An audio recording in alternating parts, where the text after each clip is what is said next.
Cerca Teleeuropa sul tuo Play Store o Apple Store e scarica la nostra app.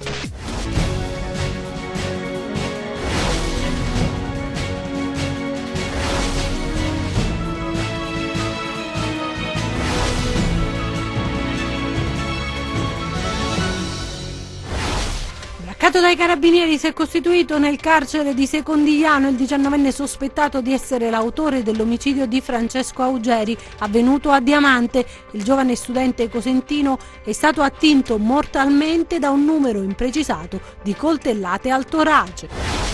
5 persone sono state arrestate dalla polizia di Lamezia Terme con l'accusa di aver aggredito un cittadino domenicano, la moglie di questi e la suocera. Ai 5 è contestato l'odio razziale. È ricoverata nell'ospedale dell'Annunziata di Cosenza la ventenne ferita in un incidente avvenuto questa mattina nei pressi di Paola. La giovane è giunta nel nosocomio Abruzzo, trasportata in elisoccorso. Curiosa incursione sulla spiaggia di Santa Maria del Cedro di un elefante evaso dal circo di Stanza nella cittadina tirrenica che sotto lo sguardo incuriosito dei bagnanti si è immerso nelle acque del mare. Buona la prima del Cosenza, raggiunto solo nei minuti di recupero dall'Ascoli, da cancellare invece il brutto scivolone del Crotone in casa del Cittadella.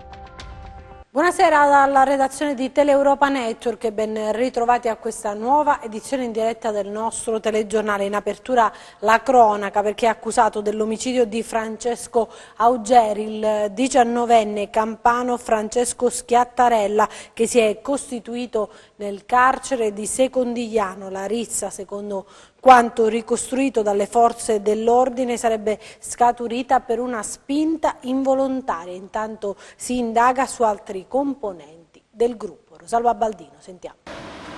Una spinta involontaria è costata la vita a Francesco Augeri, il 23enne, accoltellato a Diamante il 22 agosto scorso. Elementi inconfutabili, così li definiscono i carabinieri di Scalea, che hanno condotto indagini serrate dopo l'omicidio, dando un volto e un nome al presunto assassino. A sferrare il fendente fatale sarebbe stato un 19enne campano, nei confronti del quale la Procura della Repubblica di Paola ha emesso un provvedimento di fermo firmato dal procuratore Pierpaolo Bruni e dal sostituto procuratore Francesca Maria Cerchiara. Il ragazzo, con evidenti ferite al volto, ha deciso di costituirsi nel carcere di Secondigliano dopo le perquisizioni domiciliari eseguite in casa di parenti e amici dello stesso da parte dei militari. Ma cos'è accaduto quella maledetta sera nella cittadina del Tirreno? Secondo quanto ricostruito dall'Arma, la lite tra i due gruppi di ragazzi sarebbe scaturita da una spinta involontaria nel corso di una passeggiata, un primo screzio, poi la rissa in cui è spuntato il coltello che ha ucciso Augeri. Le indagini continuano per stabilire il ruolo avuto dagli altri ragazzi coinvolti in questa brutta storia. La morte di Ciccio, studente di biologia all'Università della Calabria, ultra del Cosenza, ha destato sgomento, tristezza, vuoto. Il silenzio ha accompagnato ieri sera la fiaccolata a Diamante, con gli scout ad aprire il corteo a cui hanno partecipato giovani, famiglie, anziani, istituzioni civili e religiose. Fiaccolata che si è conclusa nella piazzetta San Pio, il luogo dove Francesco è stato ferito a morte. Restano ancora tante domande. In primis, Francesco poteva essere salvato? E sei un morto che cammina, spero che ti trafiggeranno 10.000 coltellate. Sono solo alcuni dei messaggi di morte apparsi proprio da questa mattina sulla bacheca Facebook di Francesco Schiattarelli, il 19enne proprio napoletano accusato dell'omicidio di Francesco Augeri e che è morto lo scorso 22 agosto a Diamante.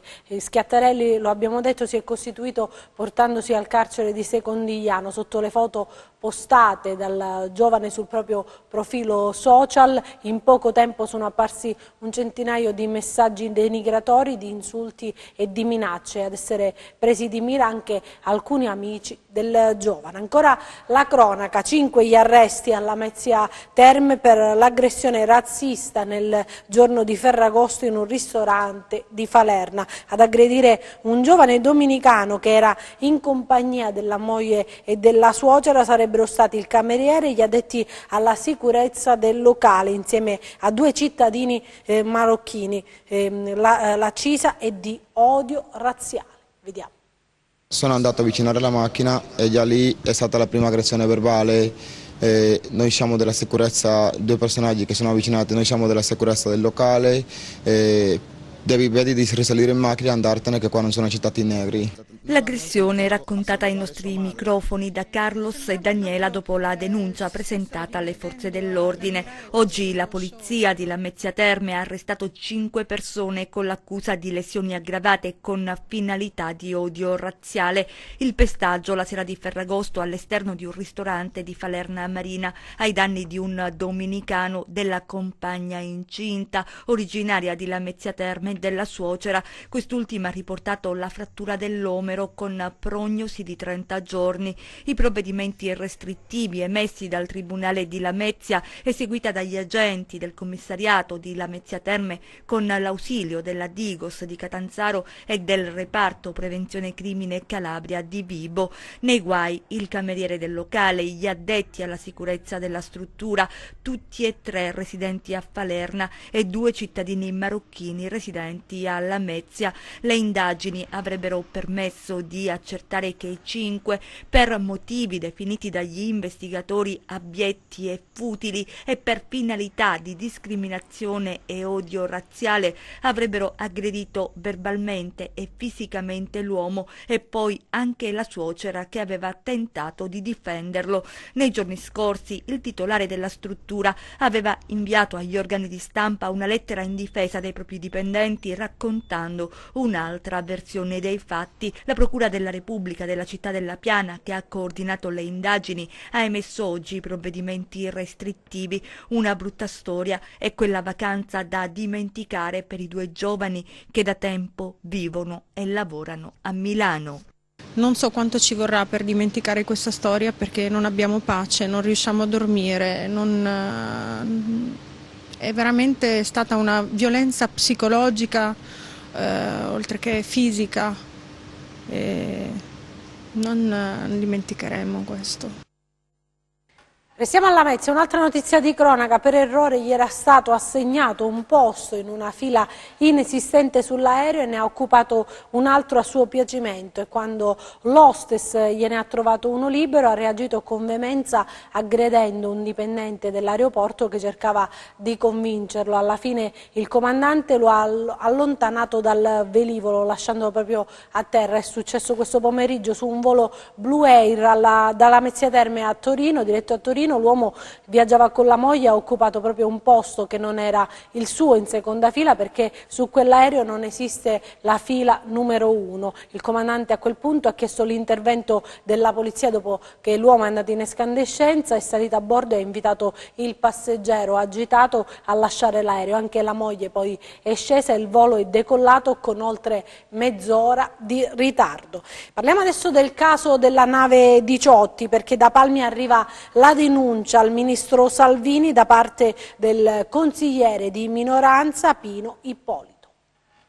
Anche dalla Piana e da Palmi arriva una denuncia alla Procura contro il ministro dell'Interno Matteo Salvini per il caso della nave militare Diciotti, attraccata in questi giorni nel porto di Catania con a bordo un centinaio di migranti di nazionalità eritrea. La questione ha tenuto banco sui media per diversi giorni, creando un vespaio di polemiche politiche nazionali e con ricadute sui piani alti dei palazzi europei, e conclusasi positivamente ieri con lo sbarco delle persone a bordo dopo l'accettazione ad accoglierli da parte dell'Albania, dell'Irlanda e delle strutture della CEI, la Conferenza Episcopale Italiana. Il leader leghista per questo è stato indagato dalla Procura di Agrigento per sequestro di persone, abuso d'ufficio e sequestro illegale. Da qui sono partite una serie di denunce provenienti da tutta Italia contro il leader leghista, da varie associazioni, a cui si è unita anche quella del consigliere comunale di minoranza Pino Ippolito, coordinatore del circolo politico culturale Arminio, che accogliendo l'invito di alcuni legali bolognesi ha indirizzato un esposto alla Procura Procura della Repubblica di Catania per l'individuazione di reati a carico del ministro Salvini. Abbiamo volentieri accolto l'invito rivolto per primo da alcuni legali bolognesi, afferma il consigliere comunale Pino Ippolito, di indirizzare alla Procura della Repubblica di Catania un esposto perché la magistratura possa individuare eventuali reati in seguito alla decisione del ministro dell'Interno Matteo Salvini di impedire per alcuni giorni lo sbarco della nave della nostra Guardia Costiera Diciotti anche a nome dei membri del Circolo Arminio. È il nostro modestissimo contributo ad una battaglia per il rispetto delle convenzioni e delle regole internazionali e prima ancora per affermare il principio inviolabile della solidarietà fra esseri umani. Ma statene certi che questa ennesima azione legale contro il leader leghista, che in questo momento ricopre l'incarico di ministro dell'Interno, avrà triplicato il consenso per la Lega e il suo leader a Palmi e nel circondario. Adesso i nostri 100 secondi di cronaca. È stata trasportata in elisoccorso all'Annunziata di Cosenza una ragazza di 20 anni rimasta ferita gravemente in un incidente stradale avvenuto sulla strada statale 18 Tirrenica nei pressi di Paola. 2 auto per cause ancora in corso di accertamento si sono scontrate violentemente. Sul posto le forze dell'ordine per verificare le cause dell'impatto. Un incendio è divampato in una piazza di Settingiano nel Catanzarese, dove erano state accatastate temporaneamente delle balle di fieno per poi essere utilizzate come barriere di protezione per alcuni eventi sportivi. Sul posto i vigili del fuoco.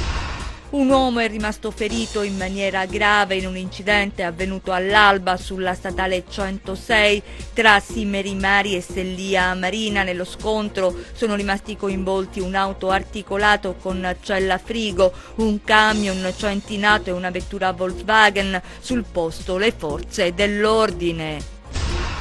Ignoti vandali nella notte hanno preso di mira e danneggiato a Crotone un bagno chimico montato in spiaggia a supporto del Lido per disabili inaugurato nei giorni scorsi. Sull'episodio è intervenuta l'assessore alle politiche sociali del comune di Crotone, che in una nota ha manifestato sdegno e disapprovazione per l'accaduto. Indagano le forze dell'ordine. Ed ora ci spostiamo a Gioia Tauro, dove è stata disposta una pulizia straordinaria di una parte della città divenuta proprio una discarica a cielo aperto. A Gioia Tauro, comune sciolto per infiltrazione mafiosa e con dichiarato dissesto finanziario in atto, retto attualmente da una terna commissariale, ha una zona della città, periferia sud-est, che certi cittadini considerano oramai una discarica a cielo aperto. Si tratta della via Fosso Mastro, dove con spregio del senso civico alcuni di loro si allenano quotidianamente al lancio del sacchetto di spazzatura, come fosse ormai una nuova disciplina olimpica. Questo perché, ma non vuole essere una giustificazione per nessuno, la raccolta dei rifiuti a Gioia Tauro è divenuta un lusso. La si fa occasionalmente senza una regolarità da parte dell'ente, che con i suoi mezzi e quelli della protezione civile e altre ancora è costretta a farla successivamente in modo straordinario, perché in quell'area si è arrivati al limite della decenza e della salute pubblica. Il comune deve intervenire a bonificare un'area, quella di via Fosso Mastro, a ridosso del problematico quartiere Ciambra, dopo un accumulo di rifiuti divenuto smisurato e incontrollato. L'altro ieri infatti ne sono stati raccolti qualcosa come 5 tonnellate, fanno sapere da Palazzo Sant'Ippolito, sede del municipio. L'ennesima operazione straordinaria per rendere l'area vivibile ed eliminare i nauseabondi miasmi che si alzano da questa incivile pattumiera della città. Un'anomalia che secondo alcuni si potrebbe risolvere solo con l'installazione delle telecamere di videosorveglianza. A questa realtà si aggiunge purtroppo il problema legato alla mancata riattivazione dell'isola ecologica, posta sotto sequestro anni addietro e mai riaperta, malgrado siano stati operati nel sito di Contrada Falcò tutti i lavori di sistemazione e di bonifica che all'epoca erano stati indicati come necessari ed urgenti all'ufficio tecnico del comune. Da quanto si è potuto apprendere, al termine dei lavori era stata inoltrata la richiesta all'autorità giudiziaria competente per poter ripristinare il servizio di raccolta dei rifiuti. Ma l'istanza, si ignorano ancora i motivi, è rimasta senza risposta. Nel frattempo la città vive un momento di grande difficoltà e tutto questo non aiuta i cittadini e la popolazione di Gioia Tauro. Ed Ed ora vi mostriamo le immagini di una curiosa incursione sulla spiaggia di Santa Maria del Cedro di un elefante evaso proprio dal circo di Stanza nella cittadina tirrenica, che sotto lo sguardo incuriosito dei bagnanti si è immerso nelle acque del mare. Chissà cosa avranno pensato i bagnanti quando, mentre erano in mare, hanno visto avvicinarsi quatto quatto un elefante fuggito dal vicino circo a Santa Maria del Cedro per refrigerarsi nelle acque antistanti dove ha messo le tende la carovana circense. Eccolo indisturbato e sotto lo sguardo di tantissimi curiosi farsi il bagno e lasciarsi fotografare e riprendere dai telefonini dei turisti increduli. L'elefante, dopo essersi rifocillato, è tornato al suo ruolo di star del vicino circo sul Tirreno Cosentino, applaudito da grandi e piccini. Parliamo adesso di Sara Fasano, che è la nuova Miss Calabria 2018, eletta nella finalissima che si è svolta a Cirò Marina nell'area portuale sul lungomare e si qualifica per le prefinali nazionali di Miss Italia che si svolgeranno a Jesolo dal prossimo 3 di settembre. Ospite nei nostri studi, si è detta emozionata e felice di rappresentare la Calabria. Vince l'edizione 2018 di Miss Italia Calabria.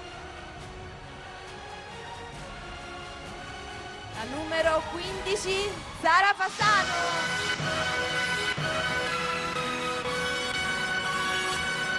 Sara Fasano rappresenterà la Calabria.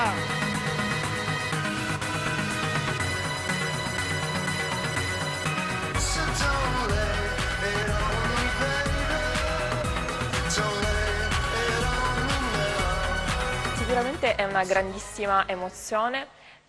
Ma soprattutto un grande onore rappresentare la Calabria, la mia terra, a Jesolo. Non potrei desiderare davvero emozione più grande di questa. Si è creato un bellissimo gruppo, ringrazio tantissimo tutte le persone che mi hanno appoggiato durante queste selezioni, ringrazio la Carly Fashion Agency e Linda Suriano, che è l'agente regionale di Miss Italia Calabria. Per quanto riguarda il mio futuro, da una parte amo il mondo dello spettacolo, amo la moda e mi piacerebbe tantissimo poter continuare questo percorso e raggiungere un livello sempre più alto. Un'altra mia grande passione però è la medicina, mi piacerebbe diventare un chirurgo. Sono diplomata quest'anno, quindi da pochissimo, e sosterrò appunto il test di medicina il prossimo mese. L'energia in questo momento è concentrata sia su Miss Calabria appunto che su medicina. Cerco di riuscire a fare entrambe le cose e do sempre il meglio di me comunque in tutti e due gli ambiti. Il 3 settembre si volerà a Jesolo insieme alle altre 10 finaliste calabresi che saluto e appunto a cui auguro un grandissimo in bocca al lupo. Il mio obiettivo è quello di portare la Calabria in alto, di portare la mia terra in alto, perché il sud viene spesso messo appunto in secondo piano, ma noi dobbiamo dimostrare che valiamo tanto e che possiamo arrivare davvero in cima, ecco. E con due grandi spettacoli si è conclusa la fase estiva del Festival Euro-Mediterraneo di Altomonte.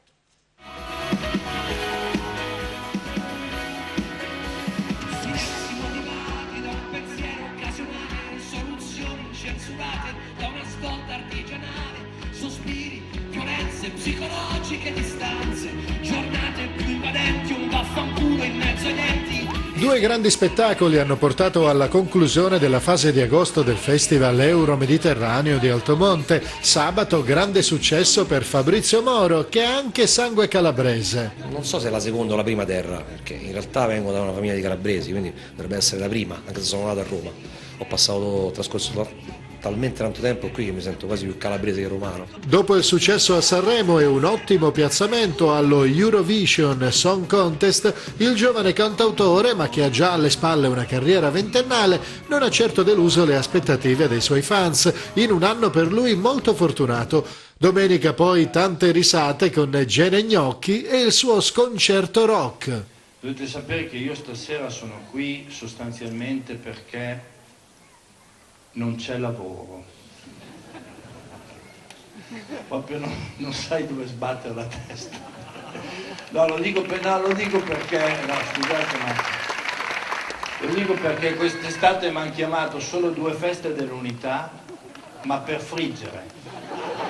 Il festival quest'anno ha dato grandi soddisfazioni. Devo dire è stato un grande successo, siamo tutti veramente molto soddisfatti perché ci sono state serate di musica, ci sono state rappresentazioni teatrali e devo dire tutte le serate hanno riscosso grande successo, abbiamo fatto un gran pienone. Ma il Festival Euromediterraneo non finisce qui. Il festival noi vogliamo che non finisca, che sia un evento perpetuo, che possa in qualche modo rappresentare e costruire la rappresentazione. A novembre ci vedremo per gli incontri d'autunno e probabilmente anche a dicembre, dove lanciamo un progetto importante legato a Tommaso Campanella, dove cercheremo di elaborare una produzione nostra che possa andare in giro per l'Italia, per portare il nome di Altomonte e il nome della Calabria.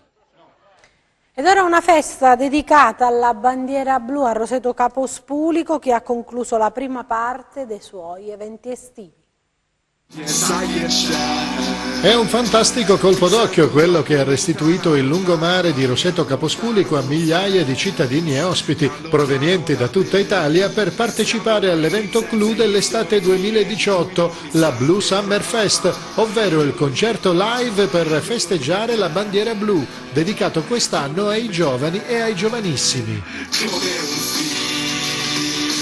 Finito come doveva, vieni qui. A salire sull'imponente palco allestito al centro del lungomare sono stati Biondo e Lorenzo Fragola, che con la loro allegria travolgente, la musica e le canzoni cult del momento hanno mandato in visibilio migliaia di fans, per lo più giovanissimi, che li attendevano già da ore. Se luce che arriva e che brilla, se luce che Abbiamo voluto dare un taglio diverso alla offerta del territorio. Noi quando costruiamo il calendario estivo, che è molto articolato, io voglio ricordare che Roseto ha un borgo meraviglioso e poi ovviamente questa marina, il cui attrattore più importante è il mare. E quindi la calendarizzazione degli eventi è divisa in maniera piuttosto equa tra la marina e il borgo, si rivolge a pubblici diversi, a fruitori diversi, però ugualmente interessati a conoscere il territorio. Quindi la marina è evocata per la movida e il centro storico per tutto quello che è la valorizzazione dell'enogastronomia, della cultura e della valorizzazione dell'autenticità del borgo. ti vorrei sentire anche per un istante, ti vorrei abbracciare come ho fatto sempre. La perla dello Ionio ha voluto condividere così, nel cuore dell'estate, con i suoi ospiti viaggiatori, l'ambito riconoscimento della bandiera blu, frutto dell'impegno corale di tutta l'amministrazione comunale, delle tante associazioni e dei cittadini che hanno garantito a Roseto Capospulico traguardi eccellenti nel rispetto dell'ambiente, nei servizi e nell'accoglienza. La spettacolare serata di musica e di festa conclude la prima parte dell'estate 2018, una stagione che ha soddisfatto tutti i gusti, mettendo insieme un'eccellente offerta turistica ed un cartellone culturale che ha riservato e riserverà ancora numerose sorprese anche nel mese di settembre. Ora parliamo di calcio, perché il Cosenza è stato beffato dall'Ascoli, calcio di Serie B, nell'extra time. I lupi allo Stadio del Duca, dopo essere passati in vantaggio con Maniero, si fanno riacciuffare nei minuti finali. Braia a fine gara dice: paghiamo l'inesperienza e dobbiamo migliorare. Sentiamo. Sono partite ci sta tutto. Abbiamo fatto un primo tempo che al limite non meritavamo di vincere, forse il risultato tutto sommato è giusto, perché anche loro hanno avuto un paio di occasioni clamorose. Sì, dobbiamo ritornare a fare uscire la palla veloce come eravamo abituati, a ribaltare l'azione. Siamo all'inizio, è normale che sia così, era la nostra caratteristica nel finale, quello di riuscire poi a chiudere anche le partite. Oggi ci siamo riusciti, speriamo presto di rivedere giocare una squadra con un certo livello tecnico, perché secondo me in mezzo al campo siamo forti e vediamo poi di sistemare piano piano il resto. Il primo tempo meritavano più loro e vincevamo noi, nel secondo tempo si poteva gestire meglio, si stava facendo discretamente come uscita. Poi abbiamo preso un gol che si poteva evitare, sempre per il solito motivo che nessuno dei nostri è andato alla bandierina a tenere palla, per la punizione, a rimanere lì. Fatto di esperienza, volevano calciare in porta, lì non si calcia in porta, si mette la palla alla bandierina dove era tutina e non si gioca. Però sono ragazzi che hanno voglia di fare, è giusto anche così. Restiamo in B, esordio amaro invece per il Crotone che a Cittadella prende 3 schiaffi in faccia nella prima in B dopo 2 stagioni ai massimi livelli, un vero e proprio blackout dei rossoblù. Il tecnico Stroppa fa autocritica e parla di approccio sbagliato. Innanzitutto all'inizio abbiamo dormito sul primo gol, non esiste venire qui e prendere un gol del genere. Una situazione talmente semplice da leggere, poi è chiaro che la partita è stata salita. Dal primo gol credo che la squadra abbia reagito molto bene, è entrata a fare la partita che doveva fare, non siamo riusciti per 4-5 occasioni proprio davanti alla porta a pareggiarla e poi ancora per un errore in mezzo campo abbiamo concesso il secondo gol. Dal secondo gol credo che abbiamo perso un po' di equilibrio, invece fino al secondo gol credo che la squadra abbia fatto delle cose egregie, importanti. Poi per il resto sapevamo che potevamo soffrire, sicuramente potevamo farlo in maniera diversa, senza concedere quello che abbiamo concesso, soprattutto nel finale, al di là dell'uomo in meno. Adesso vediamo le previsioni del tempo.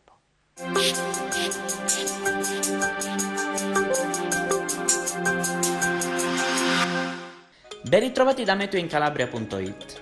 Oggi residua instabilità per correnti settentrionali, poi da domani tempo in miglioramento per il rinforzo da ponente dell'anticiclone. Vediamo quindi le mappe in dettaglio. Domani sereno poco nuvoloso ovunque, temperature in lieve aumento nei valori massimi.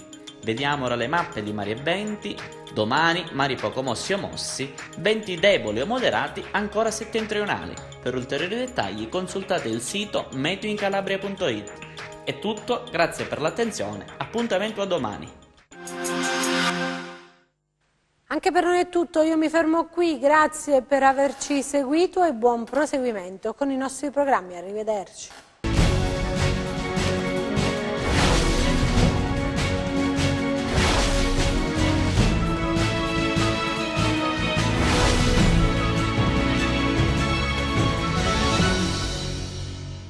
Cerca Teleeuropa sul tuo Play Store o Apple Store e scarica la nostra app.